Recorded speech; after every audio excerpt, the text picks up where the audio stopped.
Hello. I am here to talk to you about the Great Mississippi River Flood of 1927. It is the most destructive flood in U.S. history. Um, it was caused by persistent rainfall, which lasted for a very long time, almost a full year.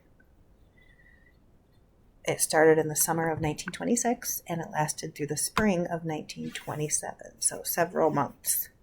The flood impacted 11 states in the Mississippi River Basin, including Illinois, Missouri, Kansas, Kentucky, Tennessee, Arkansas, Oklahoma, Texas, Louisiana, and of course, Mississippi. Loss of life was approximately 500 people, and there were more than 700,000 people that were left homeless, and most of those people were African American sharecroppers. They lived in the lowlands of the Delta, and they were left with nothing.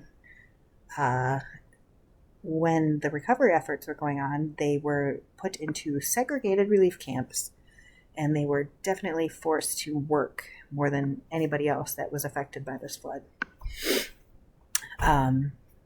Over 270,000 square miles of land were submerged, and some areas had up to 30 feet of water for several months. And property damage was estimated at $1 billion in 1927.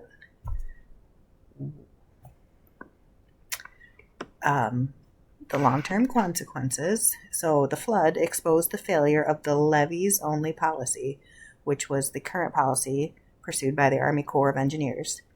Congress got involved.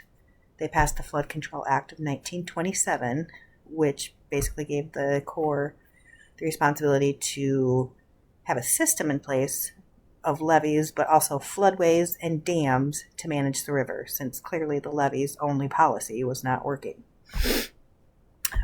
Also, another long-term consequence was the Great Migration. A lot of people the African American sharecroppers joined the Great Migration because the conditions they were forced to live in and the work they were forced to do after they lost their homes, they left, just like a lot of other people did, for cities in the North and the Midwest for better life and better jobs.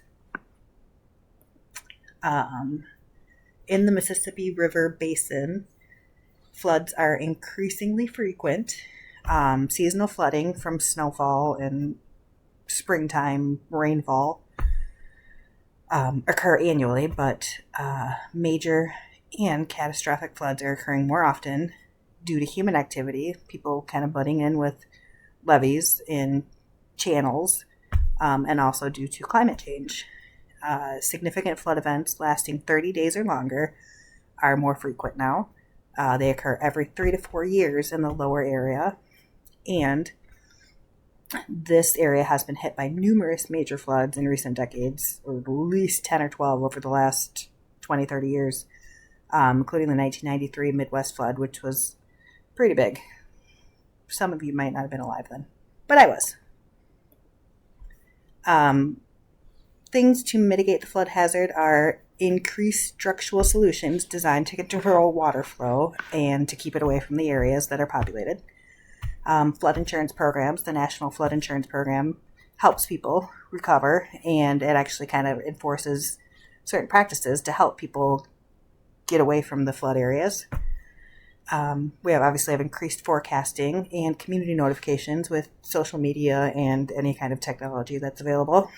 And people and communities can elevate their structures and use flood-resistant building materials. So all of that helps mitigate the floods that are increasingly happening in this area.